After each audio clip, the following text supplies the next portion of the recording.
Guys, so palagi yung tinatanong sa akin, Ate Red, meron ka bang alam ng mga online loan platforms na hindi 7 days at malaki kaagad yung amount and pwedeng monthly or madali lang i-manage? Well, in this video guys, isi-share ko sa inyo yung tatlong loan platforms na alam ko yung makakasatisfy sa tanong na yan. These platforms are SEC registered and nagre-report po sa CIC, and that's really important. So kung gusto nyo malaman kung ano yung mga loan platforms na to, then keep watching. Hello everybody! Welcome back to my channel. It's Ate Red here. Dito, loan apps po yung pinag-uusapan dahil yung focus natin is financial literacy and being a responsible borrower. So this video is not sponsored. This is just a list dahil may mga nagtatanong sa inyo ano po ba yung mga loan platforms na pwedeng applyan online na malaking amount kaagad at hindi po siya 7 days. Although, all applications are subject to final assessment, pero yung mga platforms na isasuggest ko are better than mga OLA na, kilala na natin, na may mga bad reputation ng mga OLA. You wanna see the individual videos, like the step-by-step process, kasi overview lang ibibigay ko sa inyo today. Yung mga links sa mga videos na yan nasa comment section, or nasa description box po. So, again, SEC registered po sila. Malaki yung amounts na pwedeng i-offer, and to be specific, it's 250,000 pesos yung maximum na pwede niyang i-offer. So, bongga, di ba? Yung debt consolidation, pang projects, from big purchases, pero dapat responsible borrower ka because our big amounts come with great responsibility. Yes, it is possible na makautang po ng malaking amount na walang collateral. Merong online platform na nagpo-provide niyan, pero kailangan alagang-alaga din natin yung ating credit history para maging qualified tayo sa mga ganito. So, yung first app is CIMB. Si CIMB, siya na yung una kong binanggit guys dahil si CIMB yung dapat yung hinahanap sa Google Play Store or sa App Store. And by the way, okay, singit ko lang, currently wearing contact lenses na binili ko sa EO Optical. Ayan po, kasi di ba pag nag-glasses ako, nakikita niyo yung reflection ng ilaw. So ito po yung gamit ko, lang para hindi siya overwhelming. Going back dito sa CIMB, CIMB PH po yung hanapin niyo sa Google Play Store ha.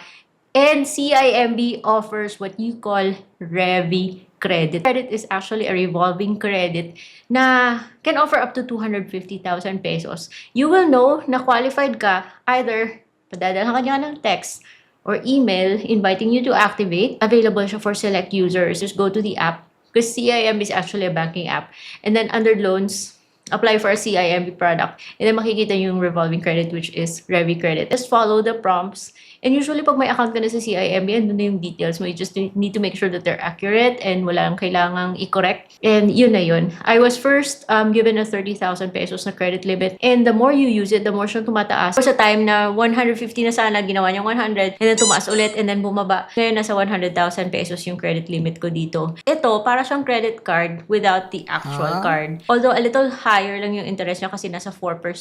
Kasi meron po siyang billing cycle na pina-follow. So, ano mo yung mga ginamit mo, either pang bills payment or transfer, ito po yung nakuha talaga natin as cash, yun po yung magre-reflect sa next mong billing statement, sa next mong cut-off, which I suggest bayaran mo in full upon due date. Dahil revolving po siya. Hindi po maganda na puro tayo minimum. Pag good standing yung account natin, tuloy-tuloy yung paggamit. Itong si Revi Credit, however, meron po siyang another feature which is what you call the term loan. Ito yung product within a product within a product. Ito yung baling cash loan niya na pwedeng bayaran up to 48 months. Depende sa kung magkano yung i-allow ni system sa'yo. Ano naman yung installment, yung talagang fix yung babayaran mo every month and then meron siyang fixed na interest for the entire duration of your term. For example, babayaran mo siya sa 12 months or 6 months, magiging ganito yung magiging monthly mo. And usually nasa 3%, 4% yung ganon yung interest niya. Paiba-iba yung interest, depende sa user. System po yung i-evaluate kung magkano yung i-assign sa ating credit limit at kung ano yung interest ni i-assign. So if you want to see a more detailed discussion on CIMB's Revi Credit or term loan, check my older videos and let's proceed to the other one.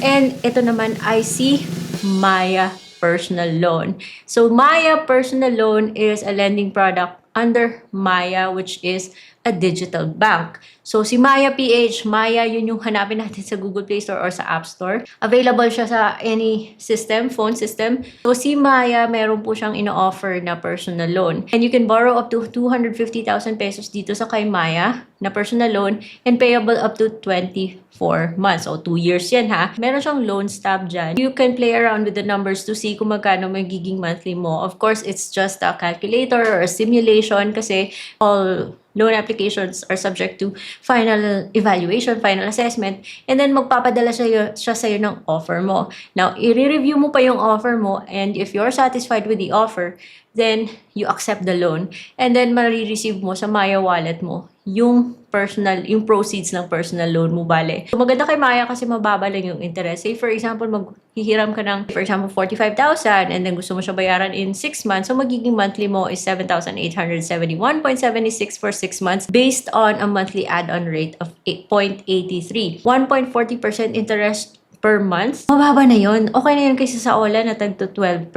So, why not, diba? Kay Maya personal loan if meron lang naman. Ano lang yan ha? Presentation lang yan. Subject to final assessment pa yan. Always review the offer before nyo siyang i-take. Maaaring mag-offer si system sa'yo ng higher than 45 or lower than 45 depending on your credit history. Yung pag-uutang sa mga ganitong platforms, it's up privilege, it's not a right, at may responsibilidad po tayong isatisfy whatever man is nakasaad sa ating agreement. Third, last but not the least, pinalast ko siyang mention kasi may mga but akong isisingit sa platform na to. And that is yung Salmon Credit or Loan Online na provide ni Salmon PH. Now, Salmon PH has transitioned into a bank with a digital platform. That's why nakakapag-offer siya ng mga ganitong mga loan products.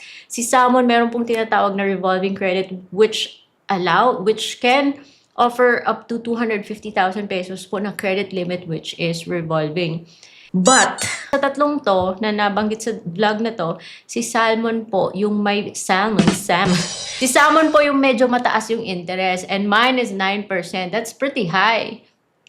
And yung iba na o-offera ng 12. So you really have to be very mindful kung paano mo itong gamitin si Salmon. And si Salmon though, meron po siyang card. But this is not a credit card kasi iba siya sa the traditional credit cards because of the interest. For me, I'd like to think of this as an access card. Pwede mong gamitin or i-tap in or i-access yung Salmon credit mo using the card without having to take out your phone. Kung mayroong mga transactions, say for example, wala kang data. Kasi nagwo-work siya sa mga credit card terminals. But you have to remember na medyo mataas yung interest ni Salmon, 9% per month is not a joke. The billing statement, pwede ka minimum, pwede kang magbayad any amount or pwede kang magbayad ng full amount which is always suggested. Whatever is remaining sa hindi mo nabayaran gets rolled over to the next billing cycle and then magkakaroon siya ng mga charges. Meron din siyang 0% up to a certain number of days. So, take advantage of that. Planuhin po ng mabuti bago po tayo gumamit ng ganitong mga platforms. So, just a general thought, these loan platforms are na-access online and they're SEC registered, and of course activation or availment will require you to submit a valid ID, valid government ID. Be sure na lang na yung isasubmit natin is yung mga original copies, hindi yung nasa monitor mo tsaka pipicturan mo para makaiwas din fraud. They wanna make sure that we're submitting documents na legit din. Meron tayong mga platforms that also offer tag-tatlong digits like G-Loan, but then I just wanted to concentrate on 250,000 pesos na credit limit na maaaring ibigay.